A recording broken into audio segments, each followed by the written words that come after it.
Good evening and welcome to the Samford Track and Soccer Stadium for a very, very special edition of Friday Night Soccer. I'm your host Eric Biancalana, and alongside me is Macy Marin.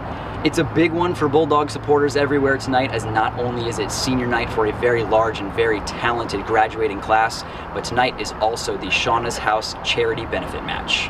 Ryan, it is a big night. Shauna House is a charity in honor of Todd Yelton, Samford's head coach's late wife, Shauna.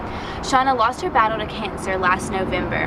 Her friends and family have decided to support her through one of her favorite causes, the orphans in Ukraine. Shauna's House will be a transition home for orphans after they graduate from the orphanage. They will then take the young girls into Shauna's House and help them succeed. Tonight, Samford will be wearing a special light blue jersey in honor of Shauna. For more on Shauna's House, here's Samford head coach Todd Yelton. Hi, my name is Todd Yelton. I'm the head women's soccer coach here at Samford University.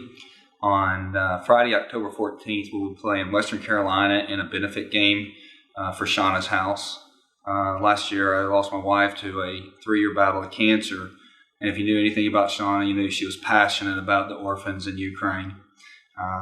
We decided, in a way to honor her, that we would build a transition home in Chernihiv, Ukraine, that would be for girls once they graduate from the orphanage and give them a place to have a great start in their life. So anything that you could do to help us to make that a reality, we'd really appreciate it.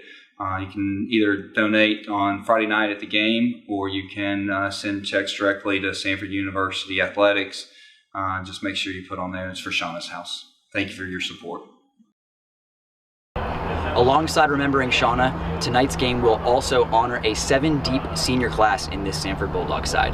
Malkanisha Kelly, Emily Jones, Anna Allen, Sarah Smeltzer, Taylor Borman, Jermaine Seoposenwe, and Olivia Cole will all be honored prior to tonight's match for their spectacular 4 years in the Samford soccer program. And let's not forget that after all this, there's still a soccer game to be played, as tonight's visitors are the Western Carolina Catamounts. It's all set up to be a very special and very emotional evening at the Samford Track and Soccer Stadium, so keep it tuned in here, where up next, we've got another special message from Samford head coach Todd Yelton, and after that, starting lineups and kickoff. You're watching Samford Soccer on the SoCon Digital Network. It's really a privilege to recognize this senior class. They've meant a tremendous amount to this program. They've been certainly one of the more successful groups that we've ever had here. They've already won 2 conference championships. I think you could even argue that they're the group that maybe from a national standpoint put Samford soccer on the map with their success against the Power 5. And we're certainly going to miss them. We think they're obviously great soccer players, and they've demonstrated that pretty much every Friday and Sunday. But what I think about the most is the type of people they are, the type of kids they are, and the great success that they're going to have in the future, as well as how they're going to represent Samford University. And I'm not sure that we could have a finer group of young ladies going out and representing our university than this group. I'm thankful and blessed beyond measure that they chose to be Samford Bulldogs, and we've got to spend this time with them. Good evening and welcome to the Samford Track and Soccer Stadium in Birmingham, Alabama. We are live for Friday Night Soccer between the Samford Bulldogs and the Western Carolina Catamounts. The weather is a cool 77 degrees, and the teams are out on the pitch.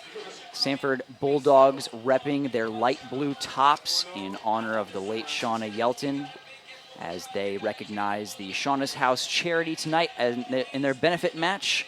A lot going on tonight. It's senior night as well. We'll have more on that later, but for now, let me get to your officials in your starting lineups. Your center referee this evening is Brandon Cohen, and his assistants are Matt Jackson and Brandon Adams. Now, really quickly, let me run down the starting lineup for the Dogs. Maddox is in goal. We have Emily Jones, Taylor Borman, Malkanisha Kelly, Jermaine Seoposenwe, Sarah Smeltzer, Anna Allen, Ali Laurie, Ella Baggett, Virginia McNeil, and Olivia Cole in the starting lineup for the Dogs. Meanwhile, the Catamounts start with Tinsman in goal, Dawsey, Burns, Swartwout, Webb, Kook, McKenna, Mellis, Threet, Leland, and Walker will round out the starting lineup for the visitors, as the match has already gotten underway before us here at the Samford Track and Soccer Stadium. Alongside me, as per the usual, is Macy Marin.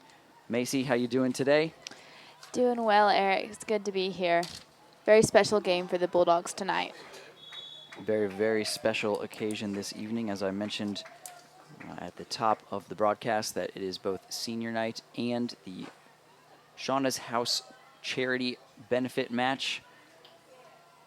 I'm sure we will be discussing those in depth as the game wears on, but for now, looks like it's going to be a Catamount throw deep inside their own half. Western Carolina coming into this match with a 6-8-0 overall record. They're 3-2 in the conference. They're in their middle of their final Southern Conference road trip of the year. They're 2-0 on the road in the Southern Conference. Be looking to make that 3-0 this evening as they take on the Dogs, who have been stellar in the conference so far this year.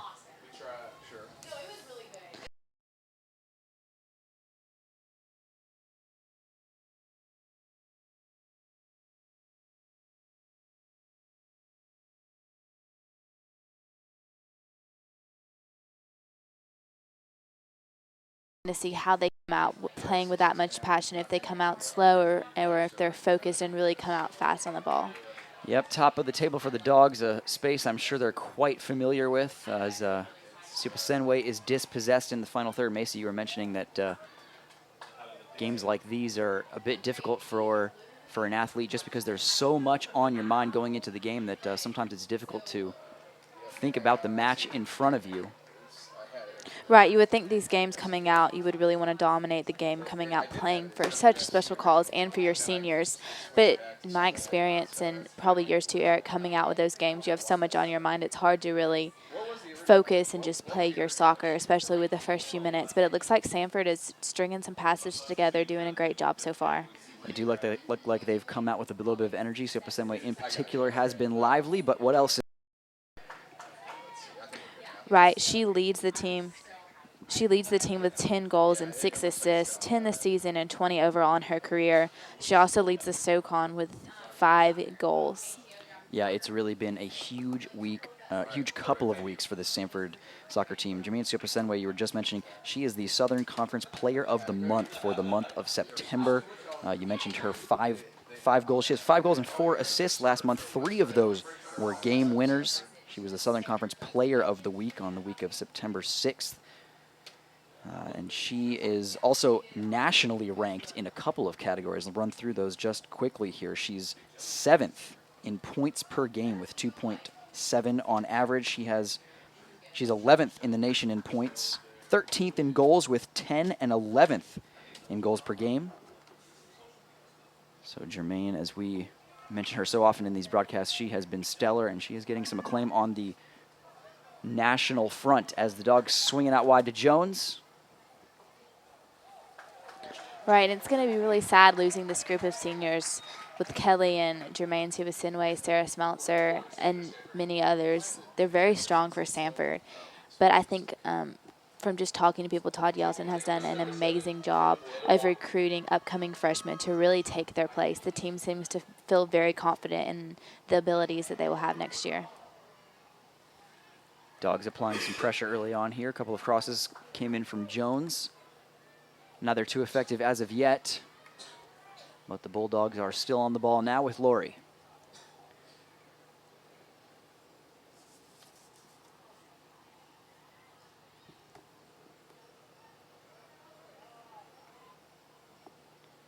The Western Carolina defense has done a good job of staying strong and clearing this ball so far. There hasn't been very many attacks on goal quite yet. You're going to need to stay strong throughout the game. Macy, you and I have seen this Samford team play through ball after through ball and put cross in after cross in, and plenty of defenses have been effective at handling that early on, but eventually it wears on them. Right. Just this season, they've outscored their opponents 30-14 and 16-3 in SoCon play.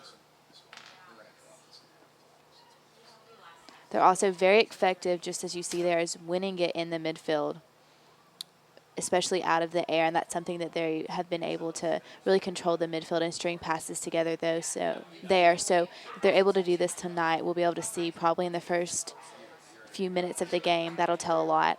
A very nice flick from Vorman means Malkanisha Kelly can try and play her back through. Great shot there. I think Malkanisha Kelly's ball was just a little too far and able to be reached before the goalie could get there. And it was Carly Tinsman, the Catamount goalkeeper, who was off her line quickly to scoop up the danger on that occasion.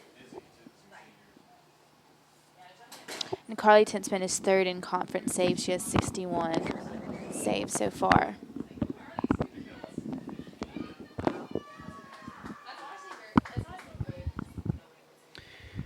Now here's another one of the senior class. Smeltzer on the ball. She'll send it out to her senior counterpart, Jones, and she's looking to get back on the end of that pass.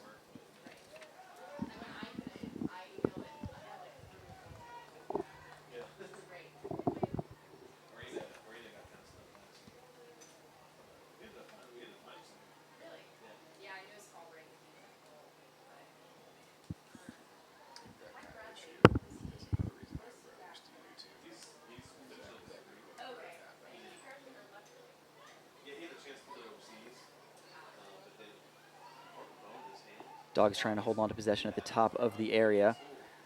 They'll go all the way back to Cole and start again. Something that you've seen them do very often with these last few games, really string it around their back four and switch sides of the field. Well, you mentioned the possibility of a slow start macing. I think we've seen the opposite of it. So maybe commentators curse, but in a positive way. Dogs coming out quick and fast here in the opening moments and really applying the pressure in the Western Carolina final third. Right, and they're coming off a 3-match win streak, and then we've seen 2 of those games at home, and that third one was played last Friday against Chattanooga with a big win 4-0 over the Mocs. And I think in all 3 of these last few games, Samford has come out strong and really dominated the game. So they're in a good spot right now. Western Carolina is coming off a loss to North Carolina at Greensboro at home, 1-0 on Sunday. So they're struggling a little bit coming in with a loss. It's harder, especially playing a team with this much passion on this specific night. But Samford is used to coming out and starting strong, and it's good to see them carry that momentum over.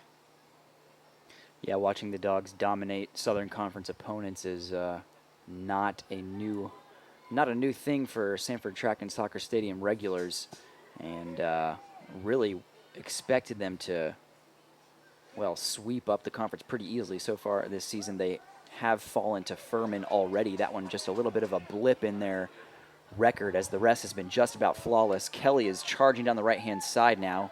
She's got a left-footed curler, and it was a bit high for Borman at the back post, but the pressure continues from the Dogs.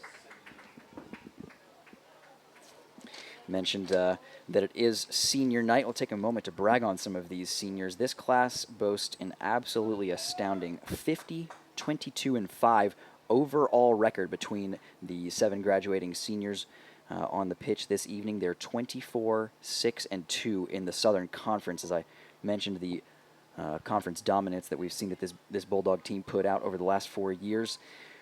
The seniors on this team have knocked off Tennessee, Vanderbilt, Alabama, Baylor, Wake Forest, Memphis, and Auburn twice. For you trivia fans out there, they are very accustomed to knocking off the big-name schools. And did I mention that they're back-to-back regular season Southern Conference champions? This senior class is very accustomed to success. And they will be looking to replicate that success tonight and over the rest of the course of this 2016 season. Right, they have big goals set for this season. I've heard multiple players say that they want to make it to the NCAA tournament this year, and that's their goal. And they have had a tremendous season, and they played those big names like you just mentioned. So it'd be nice to see them make it to that tournament and really get to show how good of the team they really are. You see them dominate in SoCon play, but on a national level, it would be very nice to see that. And they've been so close over the last couple of years. There's definitely going to be a little bit extra to play for these seniors over the next few matches as they wrap up Southern Conference play. I believe this upcoming Sunday move into the tournament. And the winner of the Southern Conference tournament, of course, will be able to move on to the NCAA tournament, which is the ultimate goal for this Samford side, has been for the last 4 years.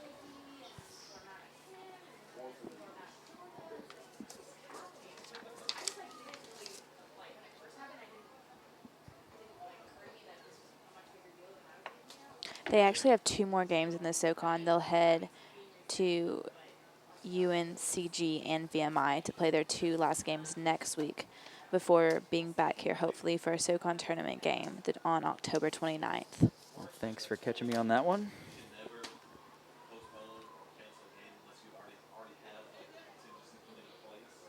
The same for Western Carolina as they head to Chattanooga on Sunday to play the Mocs for their last road game, and then they'll head home for their final 2 SoCon games against Furman and Wofford. Catamounts were trying to swing that one out wide towards Leland. Couldn't quite find her, but now Kook's trying to get some forward momentum going for the visitors. Dogs on the ball now with Allen. Jones not with a lot of space. She's dispossessed by Leland. Now there's a chance here for the Catamounts. That one slipped through. Referee says it's onside, and the cross comes in.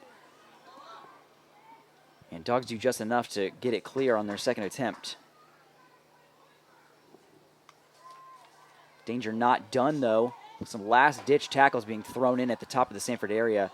And the Western Carolina bench is calling for the foul.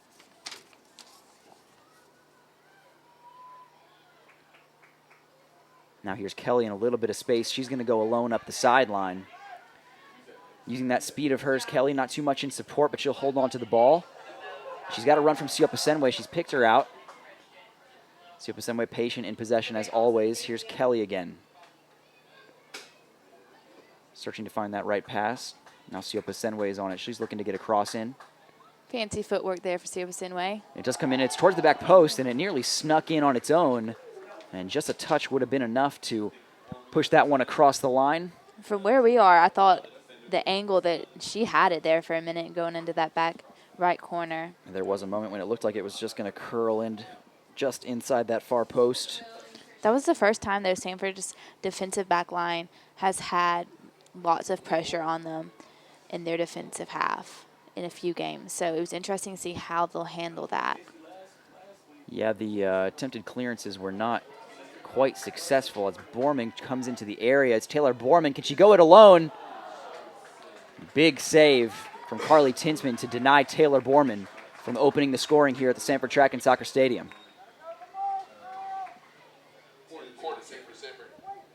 Dog's going to take this one quick. Seoposenwe gets it back from Borman, and she's onside. Or she's not. Well, the linesman on the far side has adjudged Jermaine Seoposenwe to be offside. However, there was a Catamounts defender on the goal line when the pass was made. So a close call there from the assistant referee on the far side.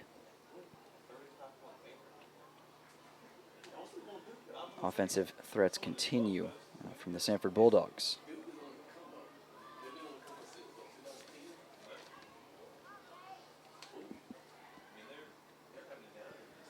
Smeltzer does well to keep that one in on the near touchline.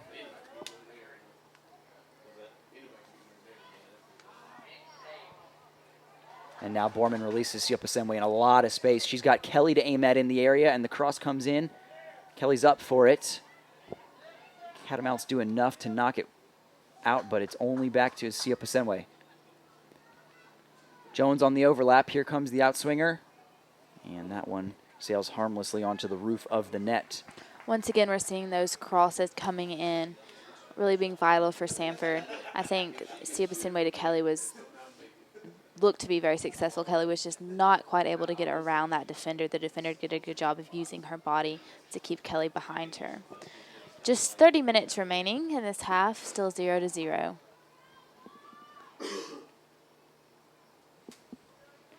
A lot of those crosses, as you mentioned, coming in from Jermaine Seoposenwe, the Cape Town, South Africa native. She's one of the graduating seniors that we are taking a moment to honor this evening. She is the first Bulldog athlete, yes, the first athlete in the history of Samford sports to represent her nation in the Olympics. She's also the single-season assists leader. She got that record of 13 assists last season, the 2015 season. She's also the all-time Samford leader in assists with 30. So a very big piece of this very impressive senior class of Samford Bulldogs. Right, and she is all over the field. In these last few games in particular, we've seen her on the back line, out wide, up front, in the middle. She has been everywhere, and it's really been fun to see her and Kelly really work together up top. Yeah, you and I have gotten very accustomed to rattling off Seoposenwe as fast as we can. Difficult name to get used to. She's putting the cross in, and it is too close in the end to Carly Tinsman. We're a couple to aim at. Anna Allen and Taylor Borman charging into the box on that occasion. Feel like the goal is coming for the Dogs. Right. Tinsman has had 4 shutouts this season. So it'll be interesting to see how she responds. I think she'll be very vital in keeping Western Carolina in this game. They are 2-0 in SoCon road matches. Well, this front three has found it very easy this evening as Borman is able to charge past her defender, and Kelly nearly able to do the same.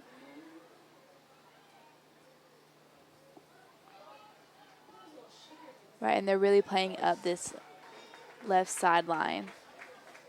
The energy has just been very impressive from this Dogs team in the first 15 minutes here. They have been relentless as they continue to pepper the 18-yard box of the Catamounts. Right, playing very fast and stringing lots of passes together. Is going to be a change here for the visiting side. Number 13, Frazier, is going to come into the match. And making way for her is number 25, Haven Leland. Will be a Western Carolina throw deep in their own half. Emily Jones able to pick it up. Nice Cruyff turn means she's down the sideline. She's got a couple of options. Tries to get it to Seoposenwe in the end. Pass is cut out. And Cole with some quick thinking can help the Dogs reset as McNeil switches play. Right, and that defensive line really has all the time in the world. Western Carolina with almost all their players in the back except for one lone forward. Nice cross in. Just no one on that back corner to get it as Seoposenwe heads over there.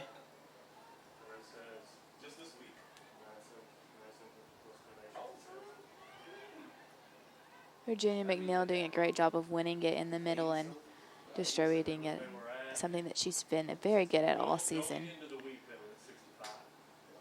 There's Ella Baggett getting to start this season. She's playing a little bit of right back since the Dogs have adjusted to a back four.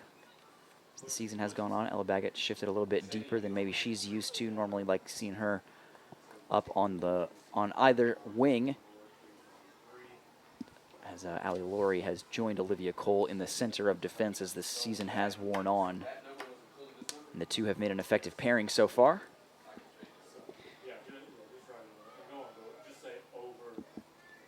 Been a big part of the reason that the Dogs have put together 3 straight shutouts. Right, and the Dogs are on a 5-match home winning streak. They're 6-1 at home, the only loss coming from number 24 ranked Auburn.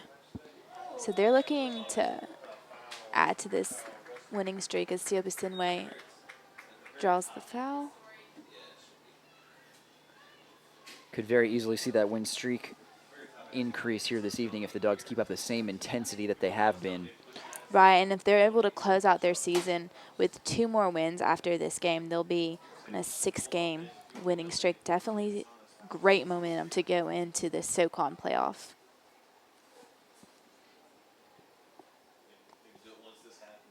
Long ball from Baggett, couldn't quite find Kelly, but she will get another shot at it with the throw in on the far side.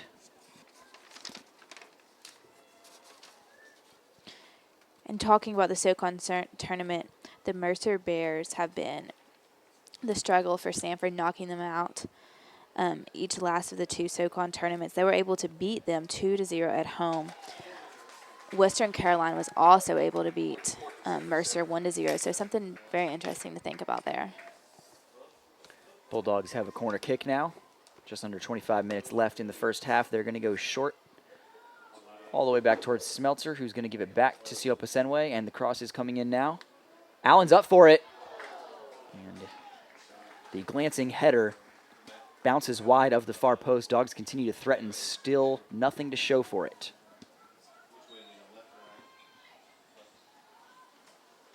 Right, and Seoposenwe had all the time in the world to send that cross in. Western Carolina is really not closing in on her fast, which is very dangerous in my opinion.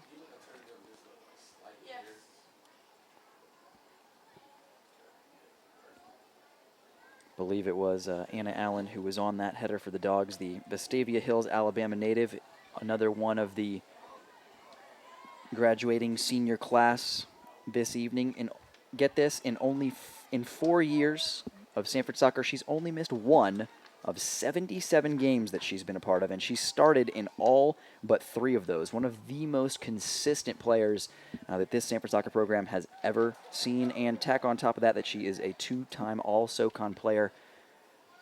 And the reasons just keep piling up why this senior class of Bulldogs has been so important. Great stop there by Taylor Webb to try and slow down Samford in the middle.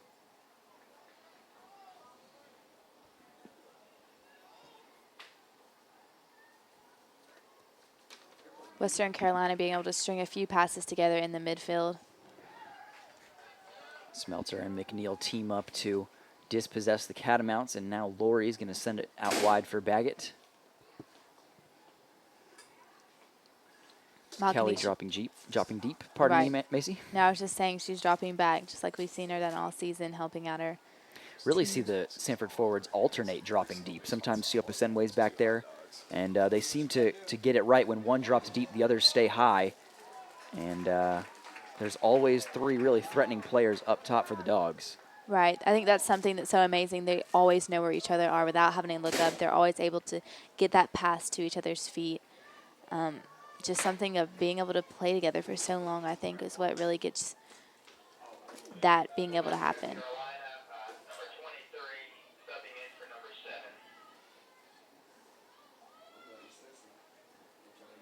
Tinsman's going to put this one back into play for us.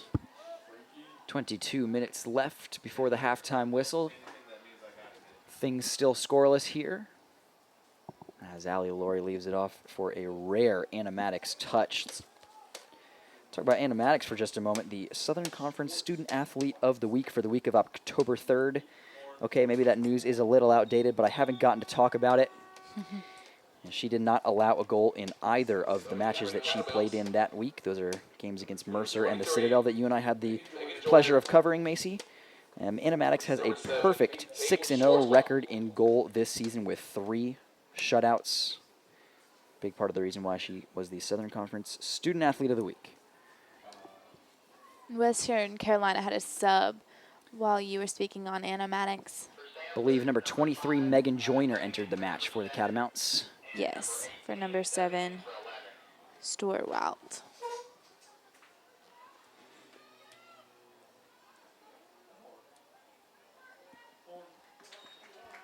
A couple more substitutions happening here on the near side. Number 5, Abriella Argueta, is entering the match. And coming in alongside her is Caitlin Orman. And one more, Taylor Meade, is going to get in on the action. Argueta coming into this game, she was able to score their 3rd goal last Friday night against Chattanooga, along with Seoposenwe on a penalty kick, Hendrickson, and Sarah Smeltzer. And an interesting fact, Samford has not been defeated by Chattanooga in over 17 years. Yeah, I saw that one earlier this week, and jaw about dropped to the floor. That's a tough one to swallow for the Chattanooga fans. But you mentioned Abriella Argueta. She has, since coming back from injury, she missed the early part of the season due to the injury. Since coming back, she has really been impressive. Definitely bringing a lot of energy to this Dog side. She's got 2 goals and 5 assists this season, and that's with less games played than many of the ladies on this Bulldogs team. Just 9 appearances for Argueta. She's put up some big numbers in them.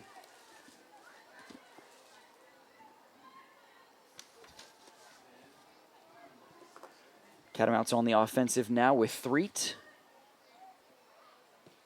McKenna's going to whip in a cross, but it is low and at the top of the box, and now Seoposenwe can come forward with it. Looking to switch the play is the South African native, but she will have to go back to Cole, who will do the job for her. Here's Meade. Meade with plenty of time on the ball. Really no persistent attack going on. Samford's able to pick and choose exactly what they want to do with the ball. It's another thing we've seen a lot of is the amount of pressure this Dogs team applies makes it really hard for other teams to put the pressure back on them. Exactly. And as a result, their back line gets a lot of time on the ball.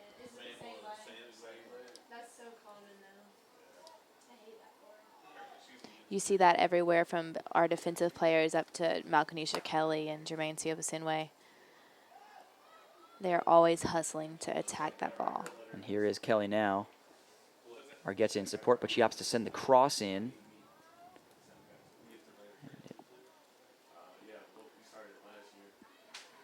Knocked out for a goal kick. Another change being made by the home side. Corey Sauter entering the game. Anna Allen going to make way for her.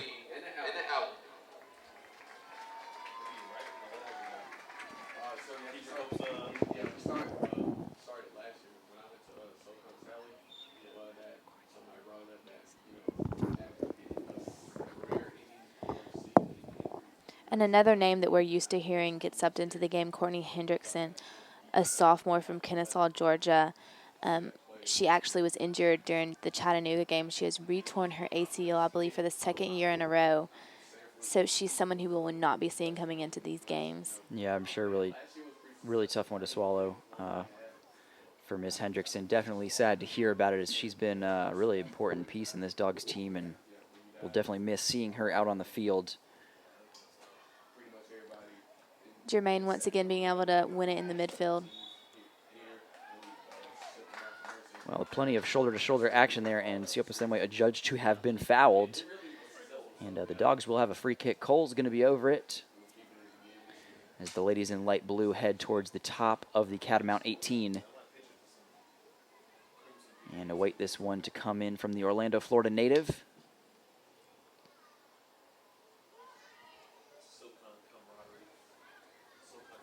No big problem for the Western Carolina defense. They're going to opt to go all the way back to Carly Tinsman. Let's see what they can get going from there.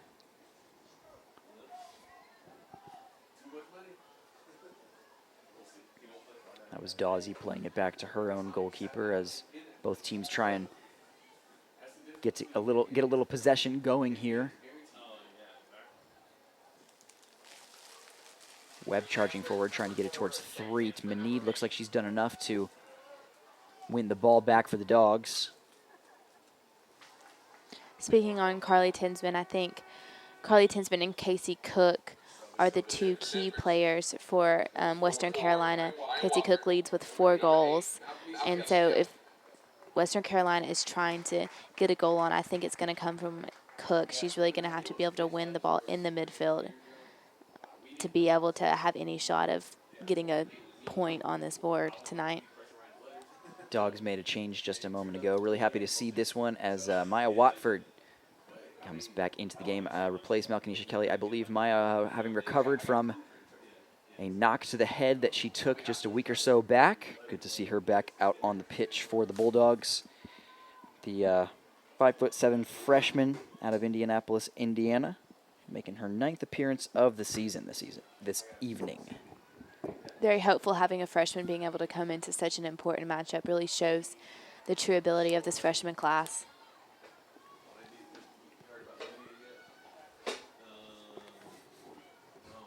Seoposenwe with an excellent first touch in the middle of the park, makes it look so casual when she does it. And it's her being able to hold on to possession. That means that Meade has it out on the far side. She's going to try and charge up the flank.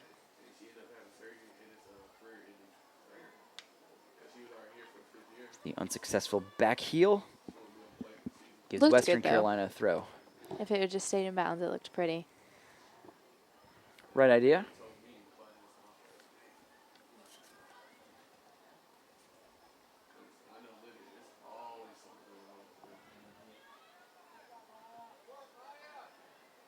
Great job by Maya Watson there to really put pressure on that. On number 23 for Western Carolina as they switch the field to help Samford win the ball back.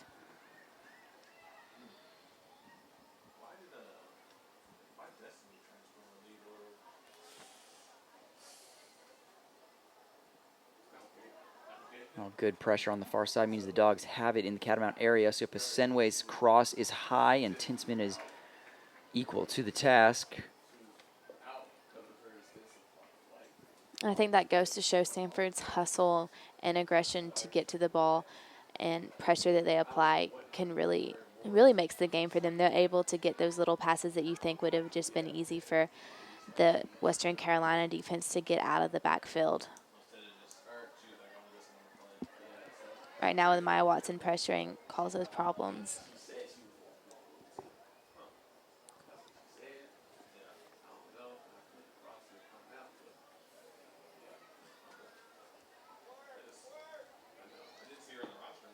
Here's Orman.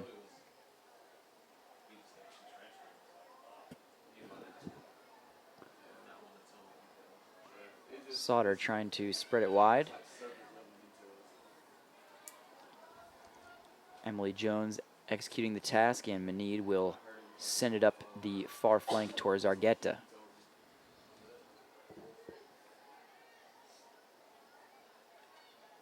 Now here's Orman trying to switch the play yet again. Dogs going back and forth across the field here.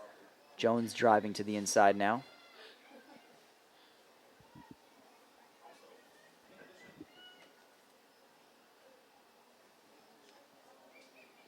Also for West Carolina, number 18 is checking in for number 14.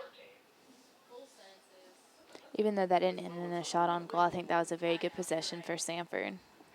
They were able to switch the ball across the field and really maintain possession while getting some good touches on the ball. They've been very impressive so far in this first half. No influence on the scoreboard as of yet. 4 changes are going to be made by the visitors. Number 24, Tatiana Hawkins-Dabney entering the match, as well as Brianna Sears. Emily Zapay joining the fray. And number 32, Kyla Moncrief is the final change being made by the visiting side.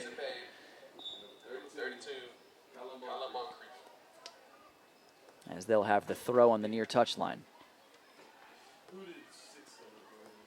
Lori's come all the way across to try and shield this one out, and she is successful. You have to think, if Western Carolina is able to keep the score 2-0 as they go into the half, is that a win for them? Is that what they were trying to do, is get this game into the second half? If I'm a Catamount fan, I'd be very pleased to go into the half at a 0-0 score line and regroup and see what you can come up with in the second half. This is the team that actually snapped the undefeated streak the Bulldogs were putting together in conference play last season, the record-setting streak. It was a 1-0 victory by Western Carolina in 2015. So I'll stop for a brief moment as Watford has a chance. Her lobbed left-footed cross isn't quite dealt with. Tinsman was onto it and has been adjudged to have been fouled by Seoposenwe. As I was saying, it was this very Western Carolina team that snapped that streak. It was Catamount Senior Day last season when they did that.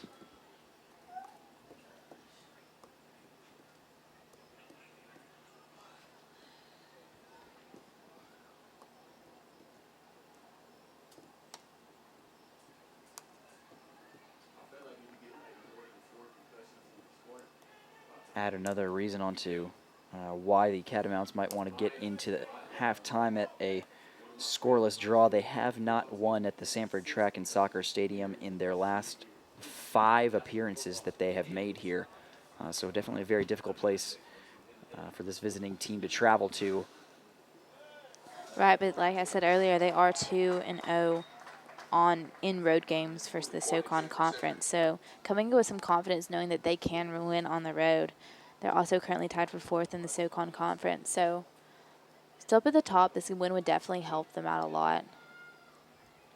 Samford opting to go short on a lot of their corners, and it's plenty of space in the area for Watford. That looked nice coming in. Wofford was up there. They had 2 other Samford players right there in the box. Well, I was just about to question why the Dogs have been going short as often as they have, and then the cross came into a wide open Maya Watford, whose first touch was not convincing enough to turn onto a goal with any sort of force. But Dogs continue to create chances.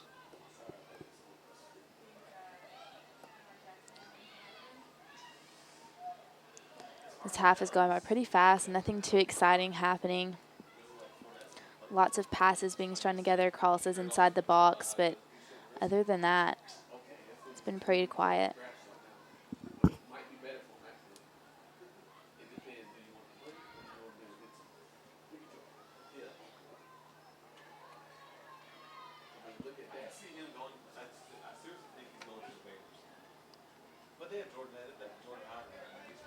Catamounts on array for a forward as Zepay tries to get that one out wide.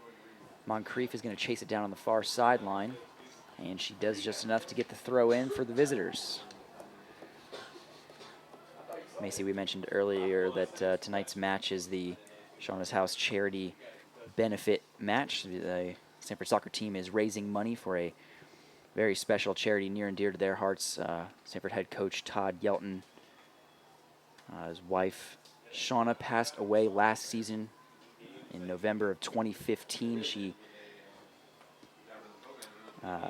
fought against cervical cancer for quite some time. She was just 45 years old, and anybody that knew Shauna knew that she, one of her favorite causes was the orphans of Ukraine, a country where an estimated 70 to 80% of young adults suffer through issues with crime, prostitution, suicide, or drug overdose when they age out of orphanages. So the funds for the Shauna's House charity are going to go into creating a transitional home for the young girls in the Ukraine who come out of these orphanages. And the idea is that this home can put them on a solid platform and foundation to go on and be successful after leaving the orphanage.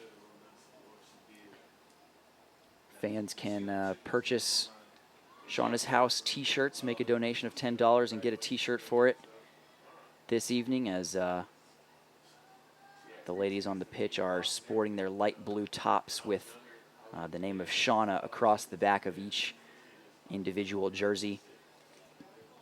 Right, such a great cause, and you can really tell that this is something that to the players really means a lot as they sport her name on the back of their shirts.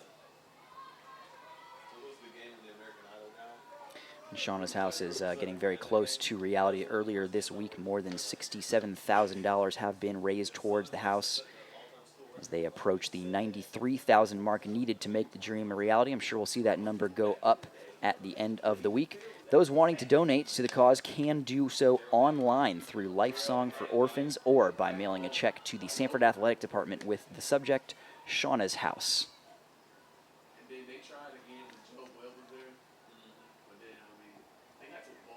Virginia McNeil able to distribute the ball to cross the field.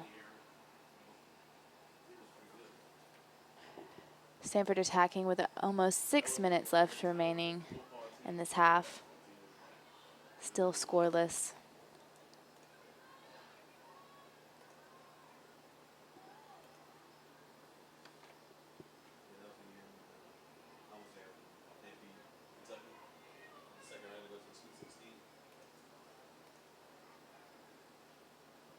Seoposenwe with the ball and having plenty of time with it at her feet.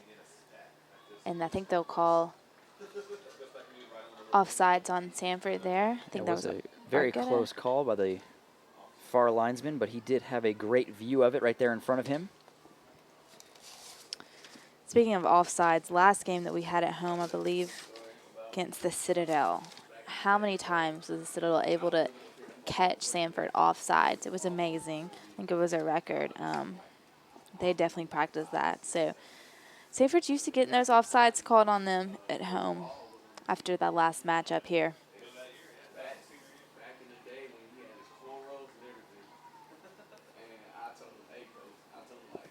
There's 5 minutes left before halftime on this Samford senior night. Olivia Cole sending the ball forward for the Dogs. Olivia, of course, another one of the highly touted senior class for this Dog side. The Orlando, Florida native is the reigning Southern Conference Defensive Player of the Year, and she has absolutely been astounding at the back for the Samford Bulldogs over the last couple of years. She's played a huge role in all 8 of the Samford Bulldogs shutouts this season. She leads the team in minutes with over 1,000 of them this season. That is, having missed a couple of games through injury, she's still managed to put plenty of time up on the board. And the referee has given the penalty. Maya Watford was on the ball and turning inside the box. She was tripped up. And the Dogs have a chance to take the lead here just before the halftime break. It looks like Seoposenwe is going to be over the penalty kick. This is the Dogs' 3rd of the season. Borman knocked one in a couple weeks back here at home. Seoposenwe did it against Chattanooga only last week, and Seoposenwe will have another chance from the spot. And here is Seoposenwe, and there is the opening goal. Samford Bulldogs take the 1-0 lead through Jermaine Seoposenwe, who does the job from 12 yards out. Samford leads 1-0 on this senior night. Tinsman almost didn't even have a chance on that one. The power behind that kick, Seoposenwe knew where she wanted it, and that strike was amazing. Like you said, having one last game, but really Maya Watford, great job there putting Samford in this position. Great idea of that turn, being able to draw the foul. Yeah, Maya Watford popping up in opportune positions a couple times in this half pays off on that occasion as the Dogs take the lead. And just real quick, Dogs made a substitution. Keely Borman entered the match after the goal was scored. Macy, you and I talked about Western Carolina making it to halftime with the 0-0 scoreline intact. They haven't been able to do that. They were very close, very close. And it could spell some danger for them in the second half, but this half isn't over as Watford's shot is off the bar, and Argueta not close enough to get onto the rebound, but Watford really feeling it. Yes, coming in dangerous. That was a very impressive shot right off the crossbar. Samford, I think, is re-energized and motivated. It looked like just coming off that penalty kick. They will take the corner short yet again. Western Carolina kind of seems to have figured it out a little bit. Attacking very strong and fast right there. And sending 2 to 3 girls out there at a time to... Right. The danger with that is if Samford is able to win it and send it in, there are no Western Carolina players in the box. Another shot will go high over the crossbar and to the left a little bit.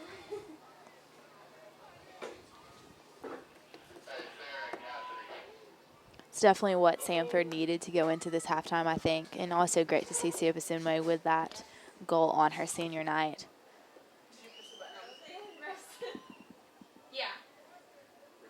Well, that goal extends the Samford goal scoring streak. This Bulldog side has not been shut out in, well, make it 13 consecutive outings now. So feel confident that when you watch the Samford Bulldog side, you're going to see them score, as they were held 0-0 here at home to, or excuse me, 0-0 away from home to South Alabama in their opening match of the 2016 season, and they have not looked back since, as they have scored in every one of their games.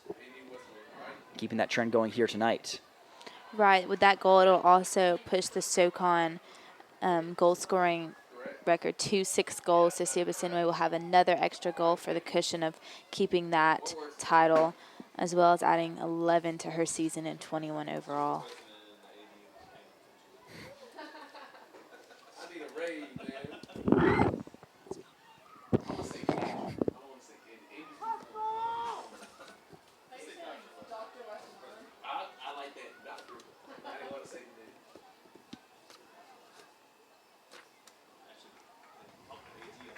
And Samford will win the ball and have the throw in on the far right side of the field.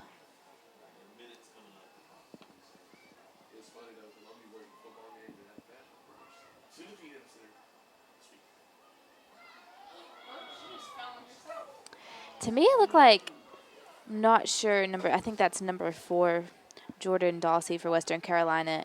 Looked like she kind of tripped herself, but she will get the free kick here. 2 number 4s colliding at the center of the park as the half slowly draws to a close. We are under 1 minute remaining. Catamounts going to send this one in, see if they can make something happen here at the end, but it's Cole who's high and tall to knock that one away. And the thumping clearance gets the job done.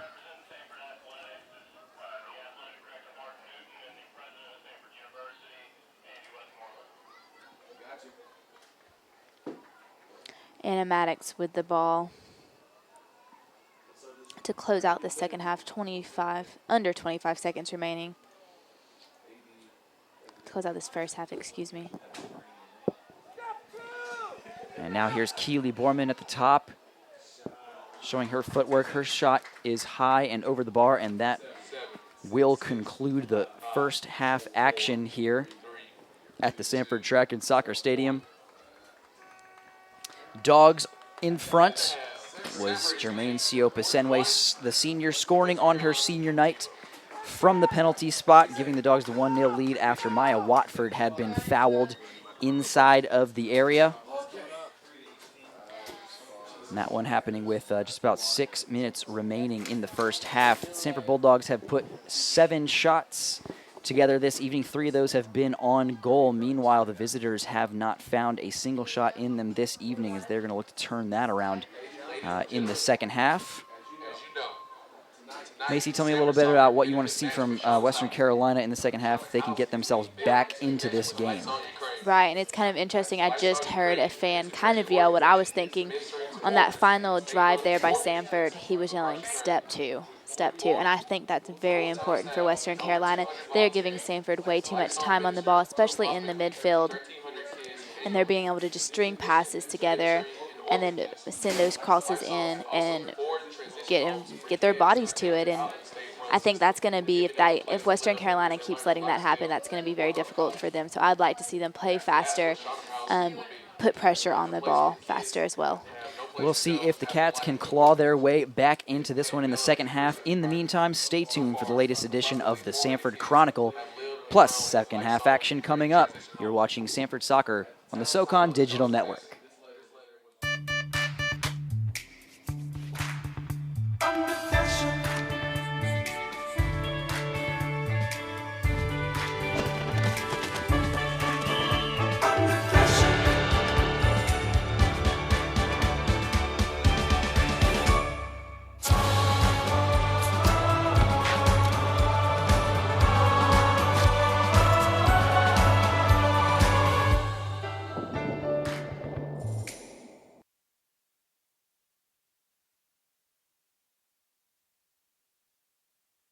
Game day brings out the best in all of us.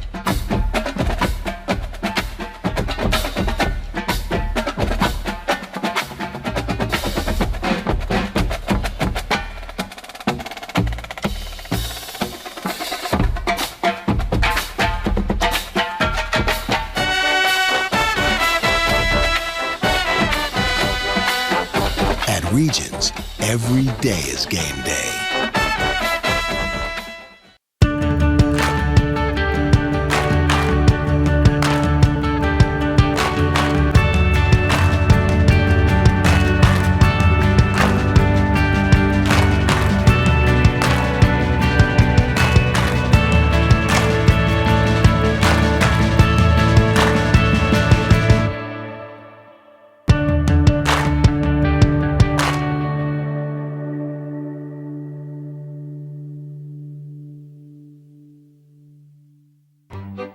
Meet Pete and Paul, twins so much alike, friends call them Pete and Repeat. But Blue Cross and Blue Shield of Alabama treats them as individuals. Each gets a health insurance plan designed to meet his specific needs. One is a self-employed entrepreneur, the other working for a large company. After all, no two customers are alike, especially in Alabama. Blue Cross and Blue Shield of Alabama. We cover what matters. Find out how we can cover you.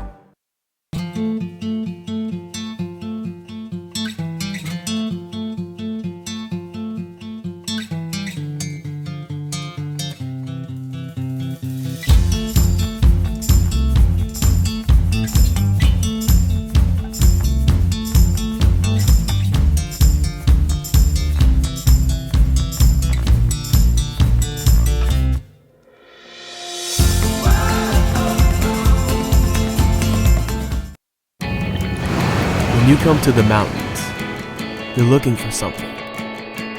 A path, an adventure, a purpose. You're looking to be surrounded by something bigger than you. Because you know you're ready to reach, to rise. That's why people come here, to find it.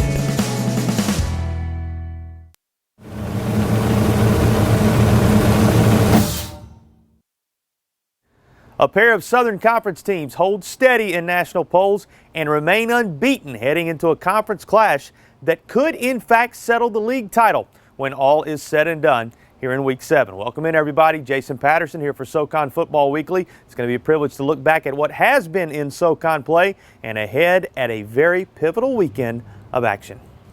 Let's begin by taking a look at those national rankings, and as you will see, the Mocs of Chattanooga holding steady near the top of the national standings, as well as the Citadel making one bump in the Stats Inc. rankings up to 8th nationally. Continuing to receive votes in those polls, the Wofford Terriers among teams around the country getting noticed and perhaps eventually working their way into the standings. How did those two teams in the top 10 stay perfect last week? Well, for the Citadel, it was not without its challenges. Hurricane Matthew forced a change of both date and location as they moved the game to Tigerville, South Carolina, and it became a road contest against the North Greenville Crusaders.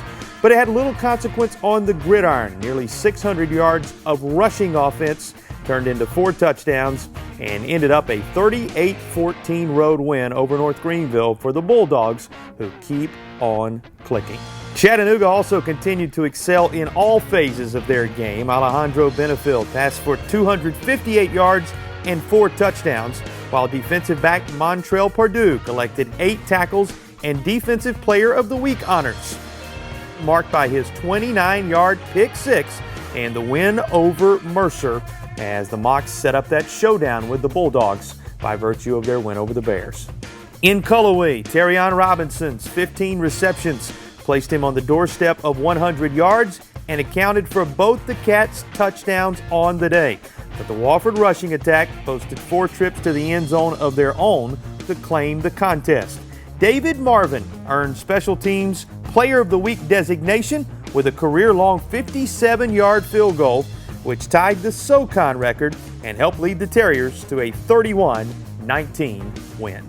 Devlin Hodges garnered Offensive Player of the Week accolades by throwing for 411 yards and 3 touchdowns in Samford's 38-21 win over the Paladins. Paladin quarterback Reese Hannon threw for over 300 yards and 2 touchdowns as the bright spot in the loss for Furman. Correll Hamilton made the major contributions at wide receiver for the team out of Birmingham. He had a number of catches, including 3 that went for touchdowns alongside 168 yards in the Bulldogs' second straight victory on the year. VMI shut down ETSU on Saturday, allowing the Bucks just a single touchdown behind a smothering defensive effort from Ryan Francis. Francis recorded 12 tackles, 4.5 of which were tackles for loss, and it helped the Keydets cruise to a 37-7 win in their battle against ETSU. Updated standings show the separation beginning to develop around the conference as we work our way into the depths of league play. It also indicates the important nature of this week's schedule, which features the long-awaited marquee matchup between last year's co-champions, the Citadel, and the Chattanooga Mocs on Fox Sports Southeast coming up this weekend. Furman is at ETSU alongside that big contest, a noon kick there, while Samford and Mercer host afternoon conference games as well. Looking ahead to next weekend's slate, it begins with a Thursday night home game for ETSU when they host West Virginia Wesleyan. Chattanooga takes on VMI. Wofford hosts the Citadel. Western Carolina is at Samford, while Mercer steps out of the conference, traveling to Austin Peay. And Furman gets the bye week and the weekend that lies ahead. So that completes our look at a very important week in Southern Conference football action. You can keep up with all the action from Thursday, Saturday, and beyond at SoConSports.com, and we'll have everything covered for you on the next edition of SoCon Football Weekly. Game 5, baby. So let's go. Welcome back, baby. Go time, baby.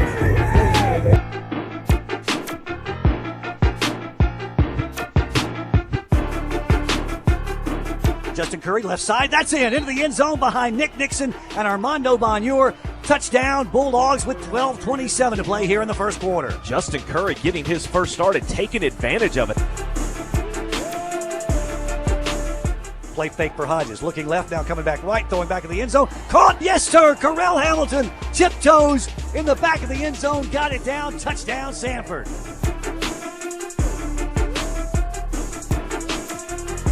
Hodges rolls to his right, stops, throws behind. What a catch by Devin Schmidt. Holy cow.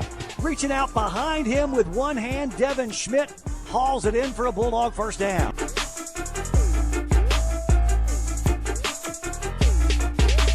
Hodges looks right, now tucks and throws in the end zone. That is caught, yes sir. Touchdown, Samford. That's a second great catch by Correll Hamilton. Denzel Williams will replace Curry. He'll line up the slot left side. Hodges to throw. Got his man. That's caught. It is Correll Hamilton. And in the wide open field and in for a touchdown. Third of the day for Correll Hamilton as the Dogs score from 63 yards out. Have a day, Correll Hamilton. Devlin Hodges at 390 yards on the day. His career high is 399. And he's going to have that as he feeds it into Chris Schelling inside the 20-yard line down to the 15. A Bulldog first down. Tack on a few more and give Devlin Hodges a new career high. We got the win. I mean, I got some great playmakers. Correll, Manny, and, KJ got hurt earlier in the game. And Shelley, he did a really good job stepping in. And Smith had some really nice catches today. So it's nice to have playmakers all out around you. Play fake. It's Hodges who keeps it himself. Quarterback draw to the 5, to the 4, to the 3, to the 2. He is in. Touchdown, Devlin Hodges. It turns out to be a very nice day for Southern Conference football, and an even better one if you're a Bulldog fan. Final score, Samford 38, Furman 21. For Samford now, 4-1 for head coach Chris Hatcher. He moves to 2-1 in league play.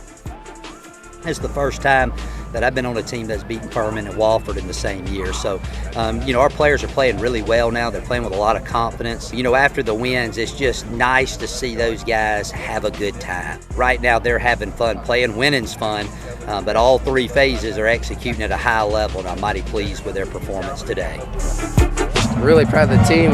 Came out here executing. At times we got down, but had any point in the game, whether it was the offense or the defense, some point of the game had to step up, and I'm just really proud of my team. Coming back to back, gives us a little boost in our conference, and we got a little momentum, so we got to keep it rolling. Here's what I'm most proud of, okay? When one side was sputtering a little bit, the other side picked it up. The other side may give something up, the other side counters. Okay? Special teams was tight, and that's what it's all about. That's why they call it a team. So, I would imagine. When we get home, and there ain't nothing like being a Samford Bulldog on a Saturday night.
Discovering new things is good.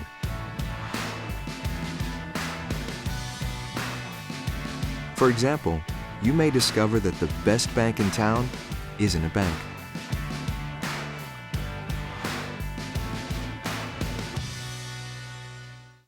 Hi, my name is Todd Yelton. I'm the head women's soccer coach here at Samford University. On Friday, October 14th, we'll be playing Western Carolina in a benefit game for Shauna's House. Last year, I lost my wife to a 3-year battle of cancer. And if you knew anything about Shauna, you knew she was passionate about the orphans in Ukraine. We decided, in a way to honor her, that we would build a transition home in Chernihiv, Ukraine, that would be for girls once they graduate from the orphanage, to give them a place to have a great start in their life. So anything that you could do to help us to make that a reality, we'd really appreciate it. You can either donate on Friday night at the game, or you can send checks directly to Samford University Athletics. Just make sure you put on there, it's for Shauna's House. Thank you for your support.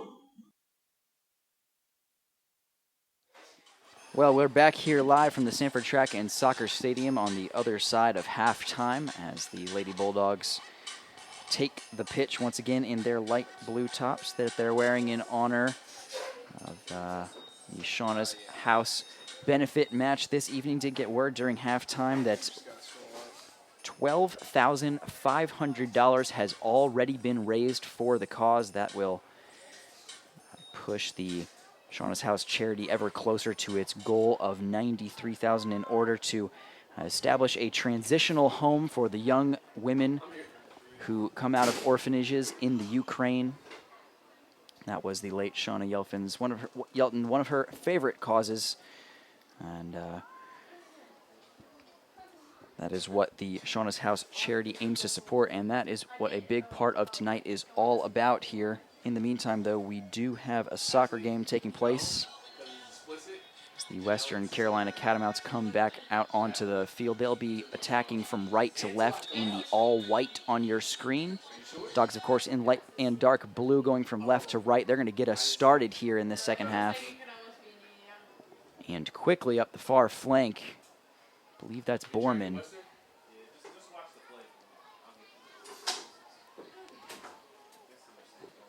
Nice to see Samford coming out strong. I think the team that comes out strong and on their toes in these first 5 halves is really going to show to who the winner of this game will be. We saw Samford do that exact thing in the first half, and it looks like they want to continue that in this second half and not lose a step here in this game, as that one is going to find Kelly in the area. She's going to leave it.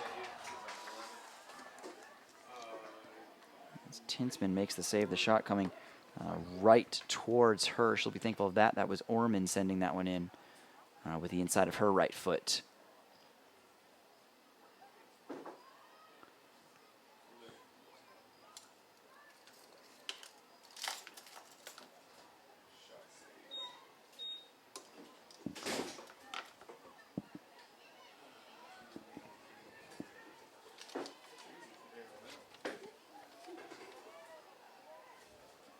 Now here's Seoposenwe on it for the Dogs, trying to cut back inside. She's dispossessed.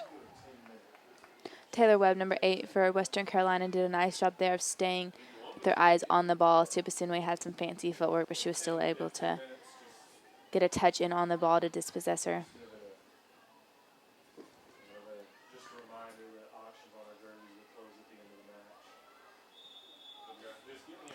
Some foul play right there. It was Emily Jones coming in hard, and she has conceded the free kick. Cats will have a chance to put their first shot on goal of the evening, or their first shot at all of the evening, for that matter.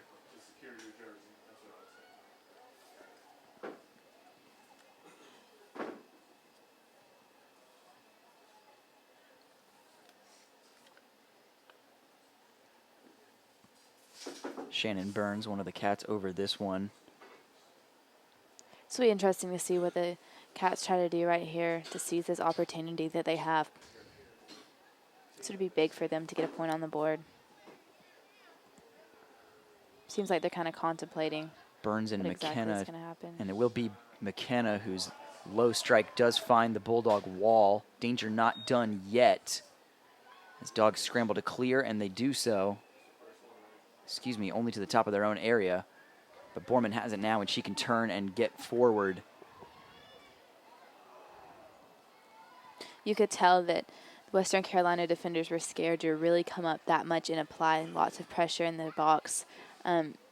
Because if the ball did get to the feet of a Samford player, you could tell they were going to have to be there and ready for that. They were kind of scared that that might happen, it looked like. They are able to get the ball back. Well, the interception from Baggett nearly fell to a Catamount attacker, but Baggett working hard, and she knocks it long to Malkanisha Kelly. Kelly with lots of time on the ball. Now there's something going here for the Dogs. Borman couldn't see the run on the far left side. Seoposenwe is going to attempt to pick it out, and it's to the back post. I believe that's Allen who had the chance at the far side. Tin's been waiting to come out on that as Allen was able to get to position. A little bit unlucky there. The defender did a nice job shielding her from the ball as Tinsman was able to come up and get that.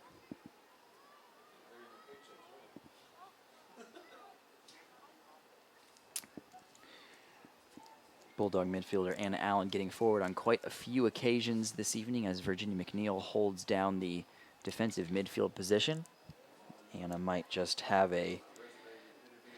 fancy getting a goal on her senior night.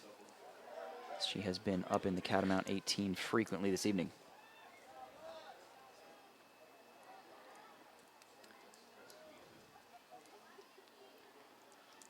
No nonsense clearance from Burns at the back.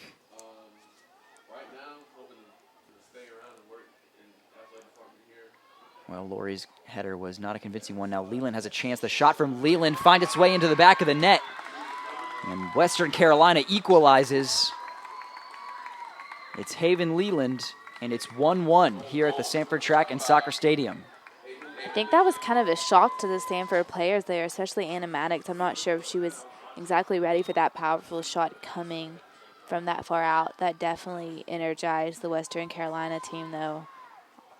All coming to give each other hugs and very excited. I haven't heard an there. away team celebrate that loud here at the Samford Track and Soccer Stadium for some time. You can tell what it means to these girls from Western Carolina.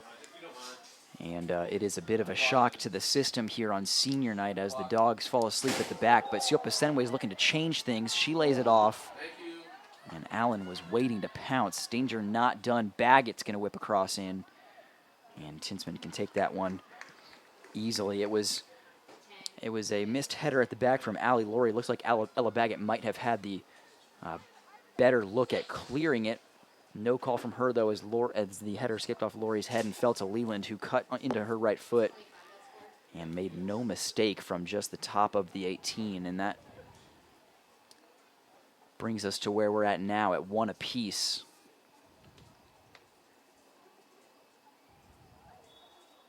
And you mentioned that goal catching this Bulldog team off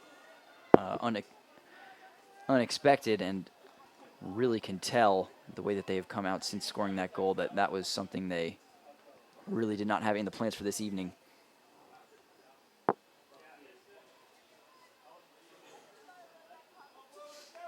Right, but that was so important for Western Carolina, like I said earlier, coming out within that first 10 minutes and capitalizing. And they did exactly that. Took them less than 5 minutes to get themselves on the board. It was Haven Leland, the 5'10" midfielder. She also is a senior. So last season giving it her all for sure.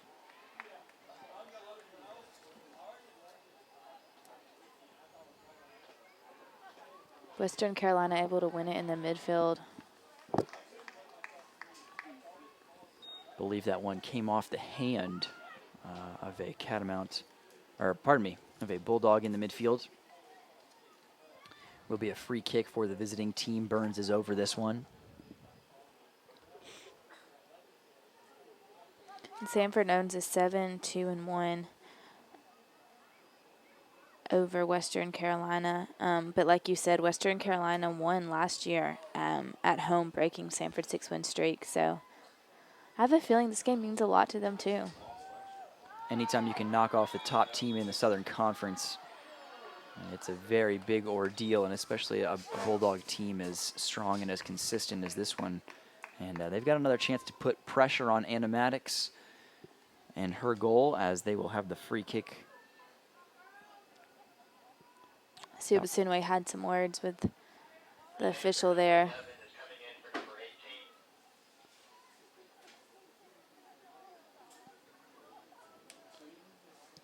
Will be number 10, Sarah's McKenna over this one for the Catamounts. She's got a few to aim at, making runs from the back post. Her high lofted ball isn't too dangerous, does bounce around a little bit. Referee says no penalty, as it did look like the ball may have glanced off of an arm in the area. Quickly, those substitutions being made. Sarah Smeltzer and Maya Watford making their way back onto the field. Sarah Smeltzer, the Birmingham, Alabama native, one of the seniors this evening that we're taking a moment to congratulate. Sarah's got 21 goals over the course of her Samford career, 4 assists. And she was second in the Southern Conference last season with 6 goals. She was actually a commit to Liberty University on soccer up until just the final few months of her senior year of high school, when she just didn't quite have a piece about it. As Tinsman is off her line to clean this one. Just didn't feel right about Liberty University, began to survey some of her options. She was receiving interest from Alabama, FGCU, and Southern Mississippi for soccer. Samford not really on her radar till she was close to graduating, when head coach Todd Yelton had her attend a camp and offered her a walk-on position shortly after that. And, well, the rest is history, as Ms. Smeltzer has called joining the Bulldogs one of the best decisions of her life.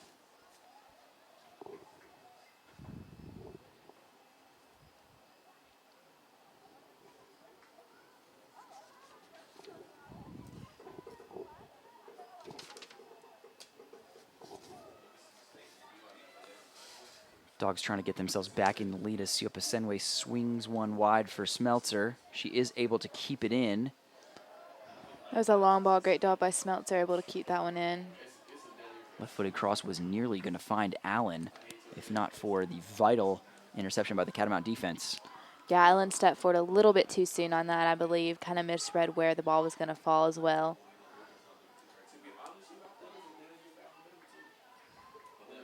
Samford really trying to find that spark again.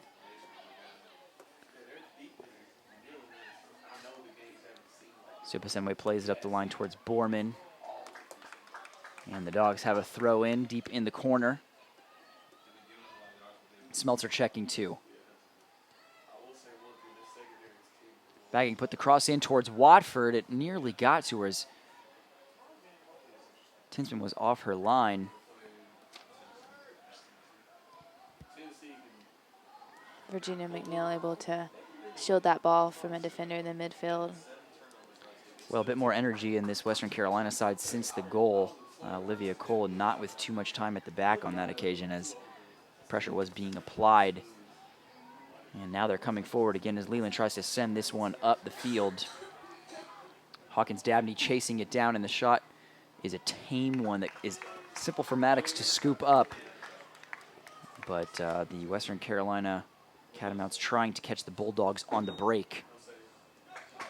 Now Borman is working very hard to chase this one down, can't quite get there. Game becoming a little bit stretched now. Here's Smeltzer. Wants to go wide towards Seoposenwe. 2 in the area for her to aim at. And Tinsman was off her line to smother that just about 6 yards out from her own goal. You can kind of tell number 25 for Western Carolina, Haven Leland, has got some life about her now after that goal. Doing a great job of winning the ball in the middle and then distributing it to her forwards. Very well taken goal by Leland, cutting onto her right foot, and then the shot back across her body. Able to keep it low and sneak it in that far post past Anna Maddox.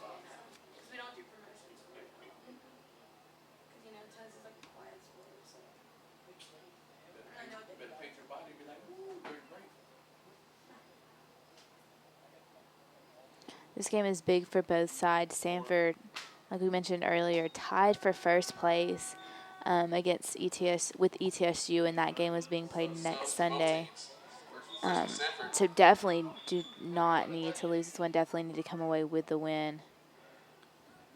Number 9, Casey Cook entering the match for the visitors. Pardon me. Both of those subs have been called back. They'll get another shot at it next time the ball goes out.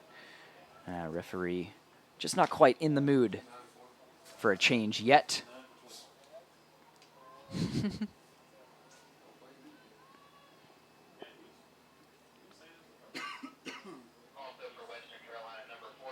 Now here's Borman cutting onto her left foot. That cross is... Seoposenwe is going to have a rip. Now Watford can slide in towards it, and it's going to bumble into the hands of Tinsman. The Samford front three continue to make a nuisance of themselves, pushing to get back into the lead here.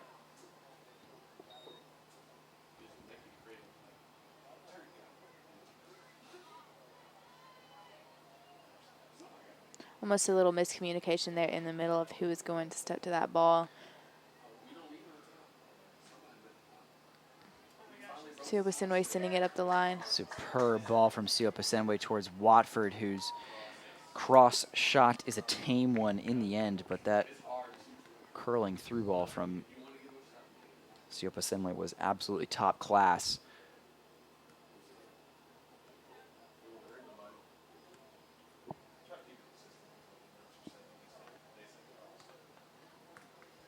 Now here's Jones on it for the Dogs. Emily Jones, the Valrico, Florida native, another one of the 7 seniors we're honoring tonight. Emily has 41 starts under her belt, 22 in a row. That one dates back all the way to September 27th of last season, so she has been a consistent starter in this Bulldog side for a very, very long time. And with Jones in the side, the team has gone 15-4-3 with her as a starter. She's been another very important piece of the puzzle for the Samford seniors. Now Western Carolina making changes. Casey Cook and Anna Maria Mellis entering the match for the visitors. Argueta gets back in on the action for the Dogs, as well as Malkanisha Kelly, while Borman and Ali Laurie make way. It'd be nice to see Malkanisha Kelly and Jermaine Seoposenwe be able to link up here and get another goal for Samford. Definitely a dynamic pair out there together. Some little pushing and shoving going on. I believe that was Jones working hard to shield the ball, and she got away with it in the end as it rolls out for a Samford goal kick. 30 minutes to remain in this second half, and we're tied up at 1.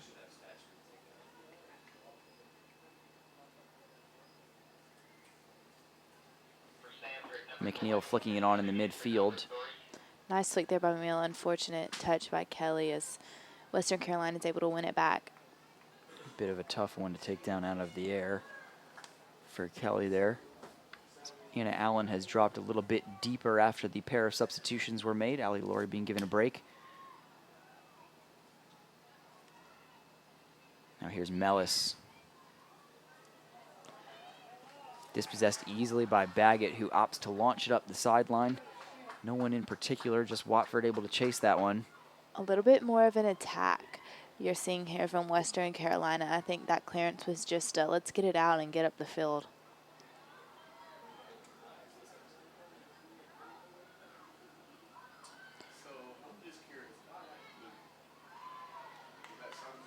And here's a great example of that, Macy, as 3 is charging into the Samford 18. She's going to lay it off, and the shot comes in. Maddox is up to the task. But Western Carolina well and truly back in this one after a first half where we didn't see much at all from them. For sure, if Emily Jones is not able to step in there and kind of get that shot slowed down, a little dispossessed, then that would have been a definite scoring opportunity for Western Carolina.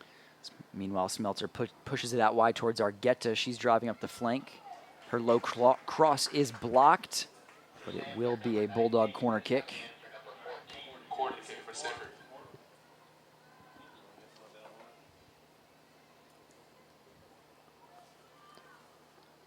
I believe this will be Samford's 6th corner kick of the night. Taken by Argueta. Argueta going to send in the in-swinger. Kelly looked like she got into there a little bit before the ball was ready. Well, Western Carolina bench calling for handball on Anna Allen, but a bit more of a ball-to-hand type scenario as the ball bounced off her hand as she attempted to make the easy pass to Ella Baggett.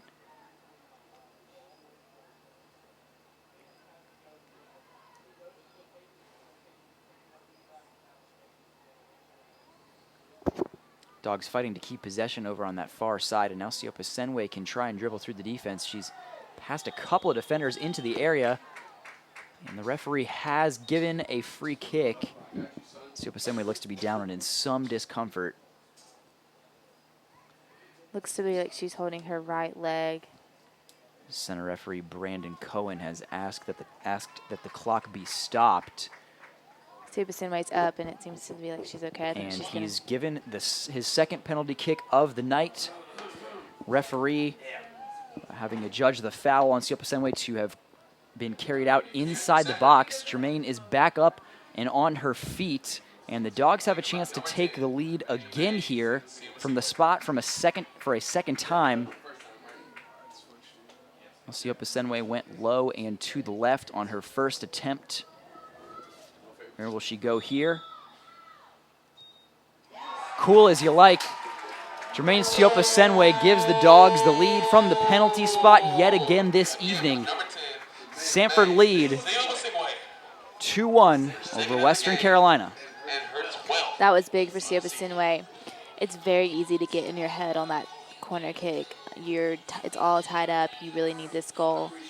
I've been in that position before and seen players just like Seoposenwe, who usually make those all the time, just hit it over the crossbar wide. That was great to see her be able to just put that one in the back, just as cool as she always is. Well, that was a really interesting one because center referee Brandon Cohen originally called the foul. Looked like it might have been in the box. Could have maybe been on the edge. Was a bit far away from us. Waited for Seoposenwe for word from her to see if she was okay. And when she did get up, that was when the referee gave the penalty. And it was the Western Carolina defense who looked a little bit upset by the decision because he didn't give the penalty right away. Right, and as Western Carolina, I'm sure they're very upset that these 2 goals that have been scored in them have come from penalty kicks. I think that second one they'll be especially feeling a bit hard done by just the manner in which it was given, leaving the foul aside. Referee taking a good bit of time to actually make the decision.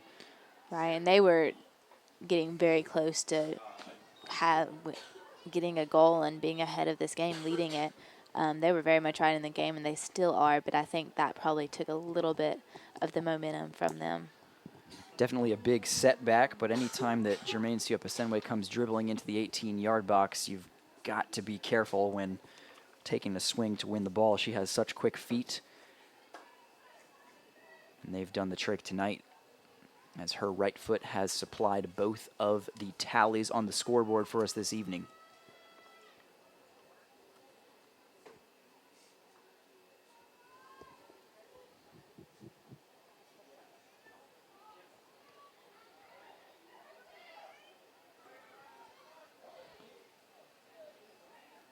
A couple of substitutions actually happened right after that goal was scored. Allie Laurie and Taylor Meneed entered the match for the Dogs, and this is Meneed all the way on that far side, cutting into her right foot.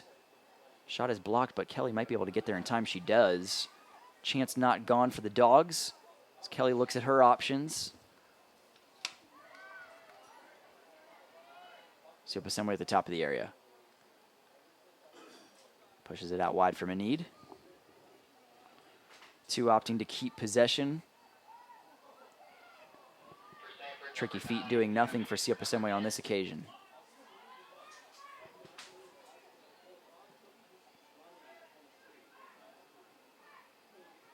Here's McNeil. And now Baggett as the Bulldogs look to switch play. Ella will send it up long.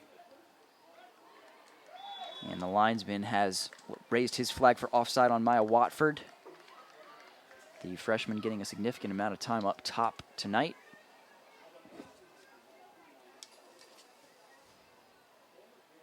A little bit on this Western Carolina team. They are 3-2 in the SoCon Conference, and also for the 11th year straight, they're the recipient of the National Soccer Coaches Association of America College Team Academic Award, and their team GPA is a 3.50.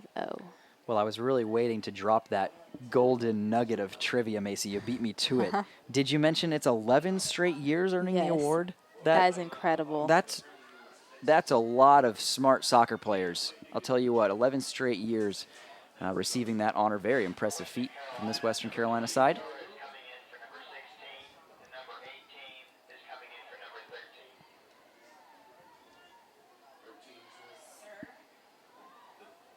Seoposenwe trying to wiggle her way past two. Referee says no ma'am as she goes to the ground.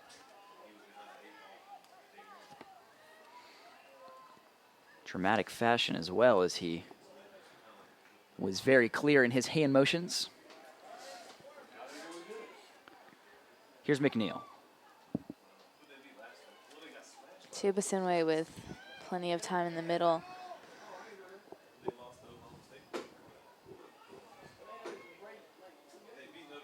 It seems like this Western Carolina team is almost flustered. I mean, they're playing physical. It seems like they're very upset. I don't know. It's interesting to see right now. Western Carolina making a couple changes. Brianna Sears coming into the match alongside Tatiana Hawkins-Dabney. And the Bulldogs also made a swap. Corey Sodders has entered the game.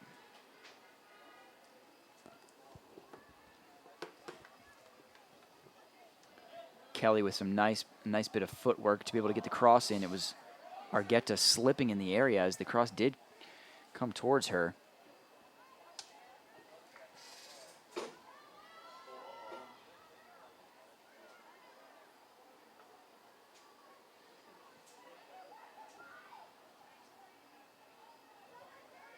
Dogs have a throw on the far side.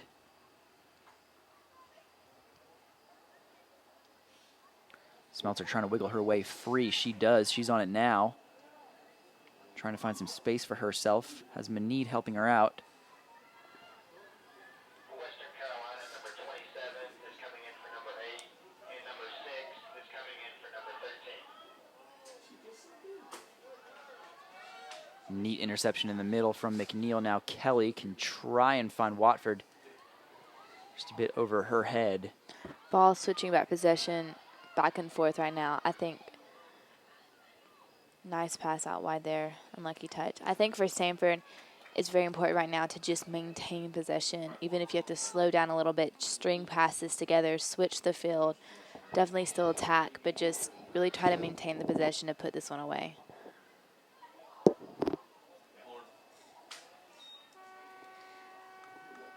Well, both sides making changes yet again. Entering the match for Western Carolina, Emma Haywood, along with Emily Zippe and Kyla Moncrief.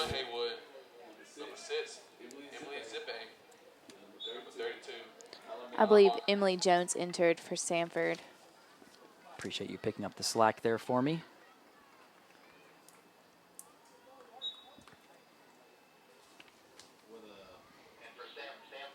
Long throw going to come in from the Catamounts.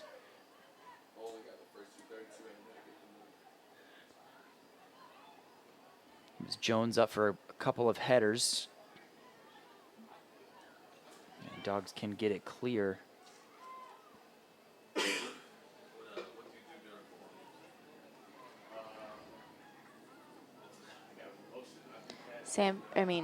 Western Carolina trying to swing that ball around their back line. Samford applying pressure, able to kind of trick them up a little bit there.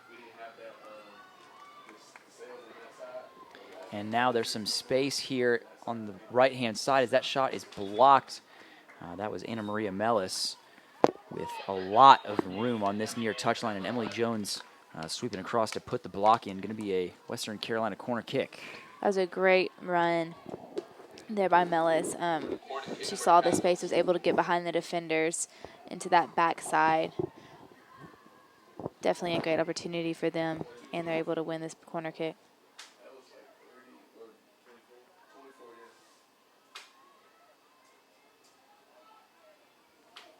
And here comes the in-swinger. It's low to the near post and dealt with by Jones very easily. Very well done from her.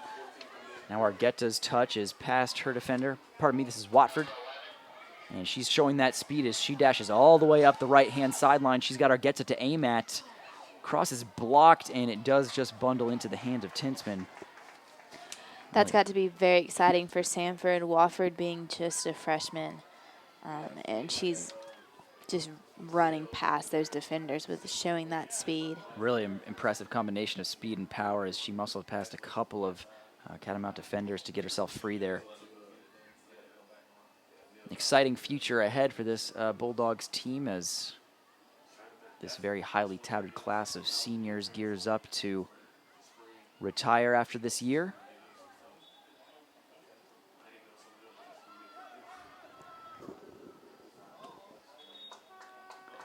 Samford going to make a couple of changes. Two of those said seniors coming back into the match. Anna Allen and Taylor Borman take the field yet again. Meanwhile, making way for them, Abriella Argueta and Sarah Smeltzer.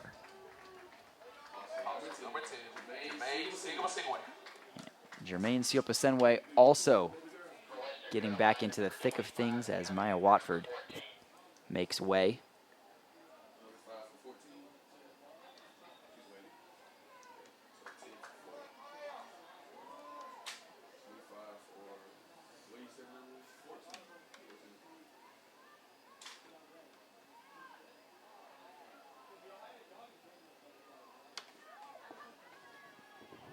Dogs doing very well to move this ball up the sideline.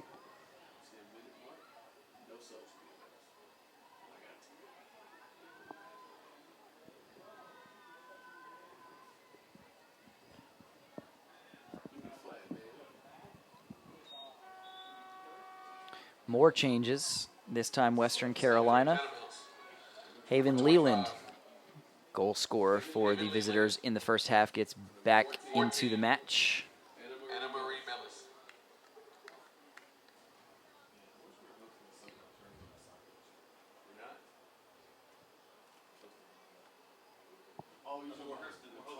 And Leland is immediately under that one as she flicks the header on, but Seoposenwe is on it now for the Dogs.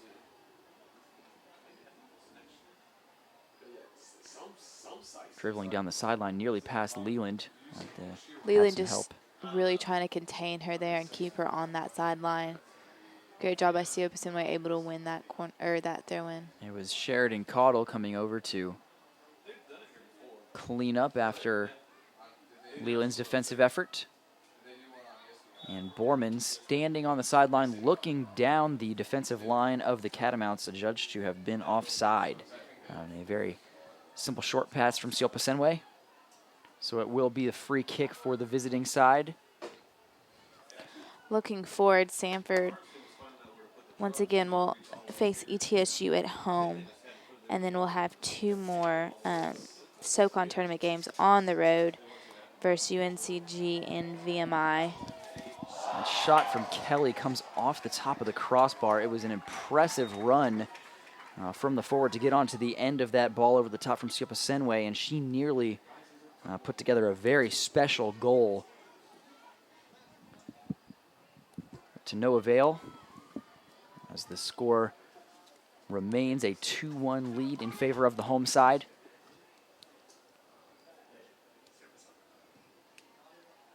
Just about 15 minutes left in the half. Here is Kelly, whose shot just struck the crossbar. She's got movement in front of her from Borman, and she's able to pick her out. Borman all on her own, trying to get on her right, now onto her left, and the shot dribbles far past the near post here, and looks like Seoposenwe was able to keep it in. Great hustle there by Seoposenwe. Unfortunate that she wasn't on that backside there to just knock that cross in. Now here's Moncrief trying to chase one down up against Laurie. And Laurie winning the physical battle there and knocking it out of play. Samford fans a little unhappy about that call there. I think they believe that it was a Samford, should have been a Samford throw-in.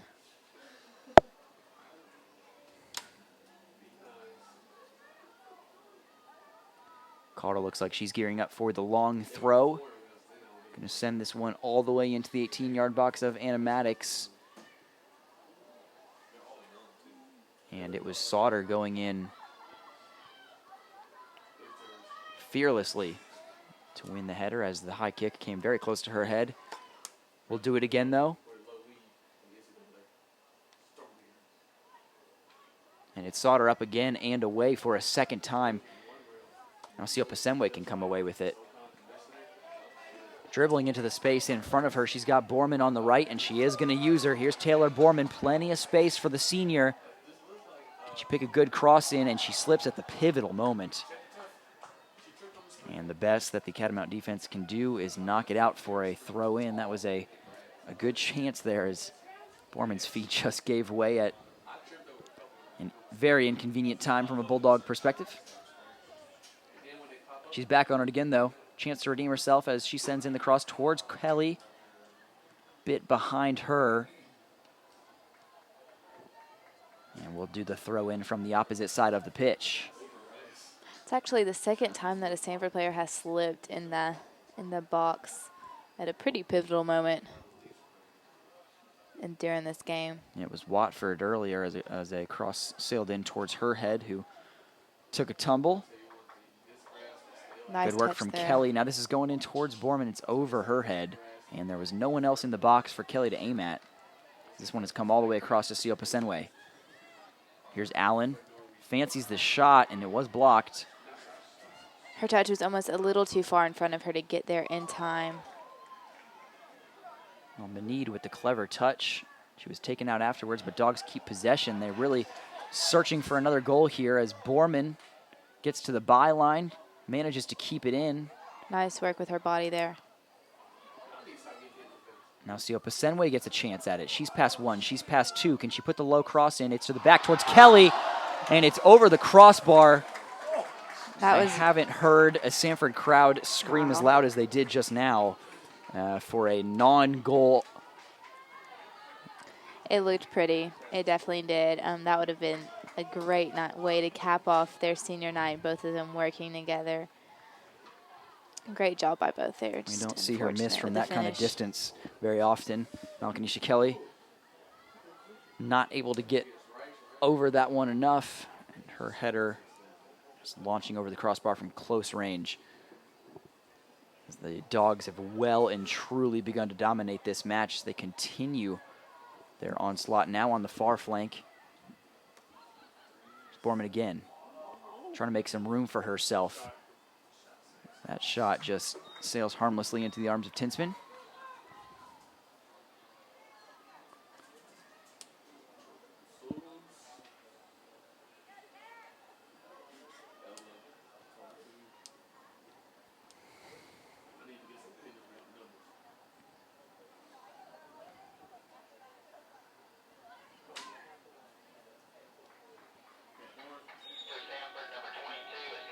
Samford making a change.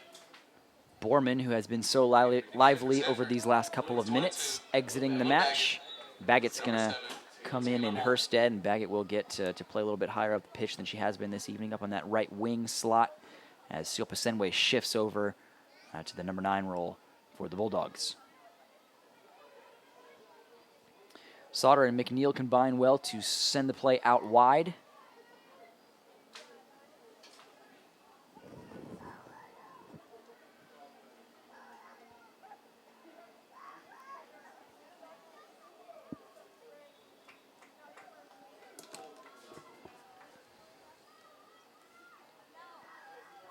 And it is going to be a Dogs throw-in. Here's Seoposenwe laying in a nice pass towards Kelly, who's going in hard for it and can't come away with it on this occasion. Kelly slow to get up. She's still down right now. Here's Allen. Kelly back on her feet a little bit gingerly. Meneed sends it up towards Baggett. Samford jerseys will close at the end of match. Baggett still working hard on the offensive end. She drops it off towards Allen. Now here's Cole. Wide for Jones. She wants to head up the sideline. She does very effectively. Can she get a cross in, Jones? It is blocked. And that will be a Samford corner kick. And they want to go quick here. Ball's back in play already. Here's Sauter trying to find some space. She's going to send it in toward the top of the box. Allen flicks it on. Coles stayed forward here. She's going to send it back in. And it nearly fell to that right foot of Kelly, who was winding one up. Yeah, Kelly thought she had that one. She was in a great position there. I thought she did too. I was ready to do some very loud yelling. We have just under 9 minutes remaining in this match. I think they've got Seoposenwe offsides there. Referee doesn't see any reason to stop the play, although he does acknowledge to his linesman that the call was offside. Just going to allow the punt to happen. Do enjoy that from a ref, not necessarily making the offside call unless he has to. In this case, it just bounced into the arms of Tinsman, and not a whole lot different from a free kick as she punts it back into play. Now Kelly is here in the corner. No one in the box for her. She's going to try and go alone. Touch was a little bit too far from her feet there and into the feet of a Western Carolina defender. Well, the Samford back line getting it up to their midfield very easily when they are put up under pressure, and that means the Dogs can just keep coming forward. Right, something that has been happening in the last few games very often. Definitely very used to. Anything that comes out is definitely put right back in. And it's the two deep midfielders for the Dogs, Virginia McNeil and Anna Allen, doing such a fantastic job of winning those second balls in the midfield. When Olivia Cole and Allie Laurie do their job, they're there to pick up possession and then distribute it wide.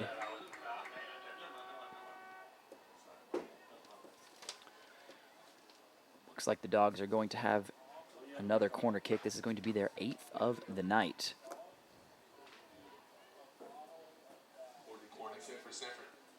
Well, correct me if I'm wrong, I don't think we've seen the Dogs score direct from a corner kick yet this season. I don't think so either.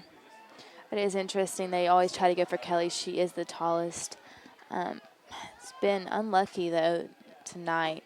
It seems like she's either gotten in the air the wrong moment or there have been plenty of Western Carolina defenders surrounding her. Well, Baggett and Allen linked up very nicely just now, but unsuccessful. Crosses into the area quickly here. Western Carolina making some changes. Hannah Sink entering the match.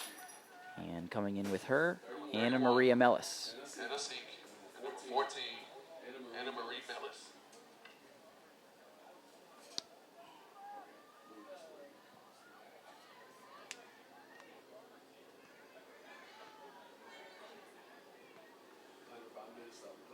Here's Jones on it for the Dogs.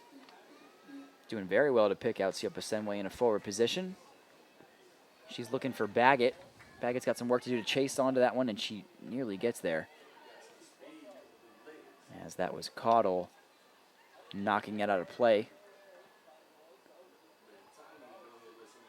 Baggett likes the run of Sauter, who's going to give it right back. Now here's Seoposenwe in a little bit of space in a dangerous area, and her cross was nearly curling onto the head of Kelly. Shot eventually does come in, but it's a tame one right at the chest of Tinsman.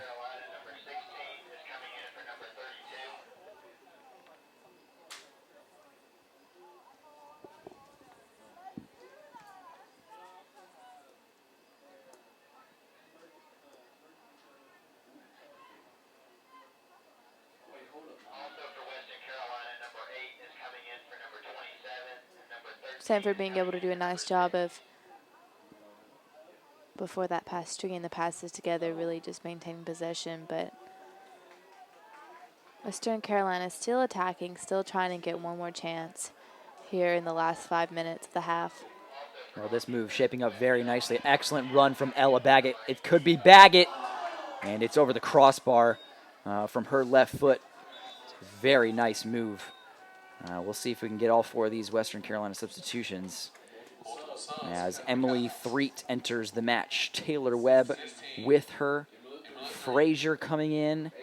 And last but not least, Sarah's McKenna. Number 10, McKenna.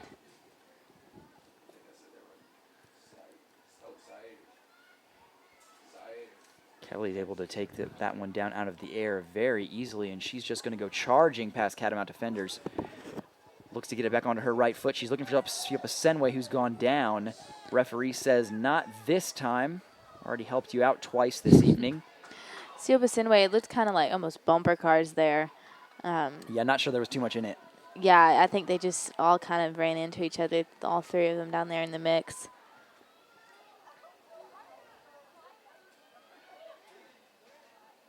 Could have been a very rare sight had the referee given it on that occasion. We still have a chance to see a hat trick of penalties from Seoposenwe, or just a straight up hat trick, as she has another chance here.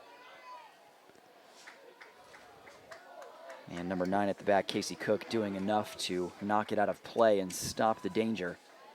And interesting because Casey Cook is their leading goal scorer, and she is on the back line right now. Kind of maybe tells you what position that they feel like maybe they need her more, playing defensively against the Samford attacking forwards.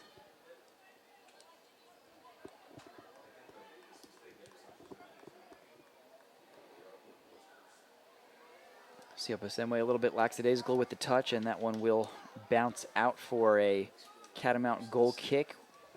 Well, as much as Samford has dominated, Western Carolina still in this one as long as the score is just 1 separating the two sides, but there is just 3 minutes left in the second half.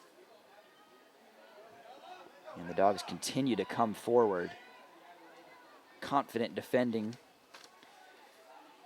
from Jordan Dawsey to head back to her own goalkeeper just now. I think earlier we might have been wrong about that number. I think that is number 4, Jordan Dawsey in the backfield, not number 9, Casey Cook. Take the blame for that one. Now here's Baggett looking to drive towards the byline and get the cross in. It's towards Kelly, right at her hip. And it did come off of her, but not goalwards. Some unhappy fans thinking that that should have drawn a foul. I think it was clean. She was just going for the ball for sure.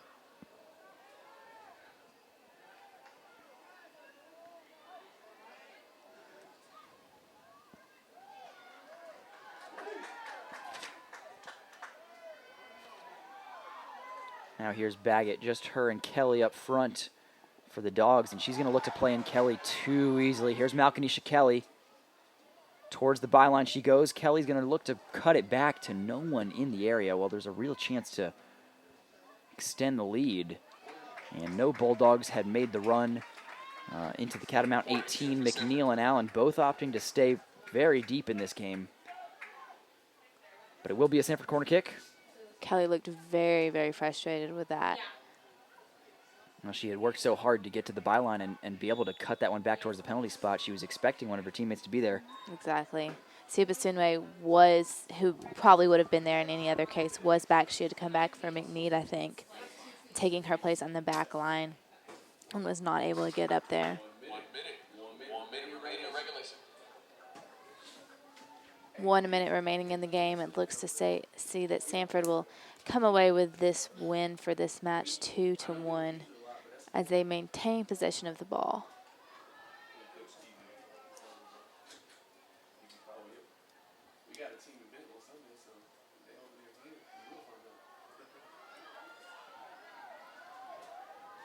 Catamount fans urging their team forward as time ticks away, trying to get one more opportunity in front of the goal.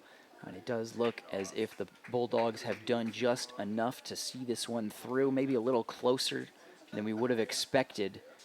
But the Bulldogs pull it out in the end, as there's just 10 seconds left here. 8, 7, 6, 5, 4, 3, 2, 1. And there goes the full-time whistle. On this senior night, the Samford Bulldogs take home the W, knocking off the Western Carolina Catamounts by a score of 2-1. Both of those goals coming from South African native and Olympic representative Jermaine Seoposenwe, and both of them coming from the penalty spot. With the win, Samford improves to 9-3-2 overall on the season and 5-1 in the SoCon. They go top of the Southern Conference table. And they improved their win streak to 4 straight matches and 6 straight at home. And they also improved their all-time record against the Western Carolina Catamounts to 8-2-1. Quick stats recap for you. Visitors managed 5 shots this evening, just 2 of those on goal. One of them did find the back of the net. While meanwhile, the comparison is quite staggering as the Dogs peppered the Western Carolina goal with 17 attempts. 8 of those were on frame. And we saw the 2 that found the back of the net from Jermaine Seoposenwe.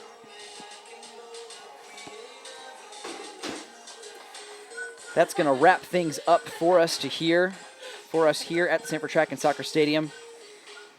Stay tuned for next Sunday afternoon as our Samford Soccer Dogs continue their Southern Conference weekend here. They play host to the Bucks of ETSU in the final home game of the regular season. Match time is 2 p.m., and as always, admission is free.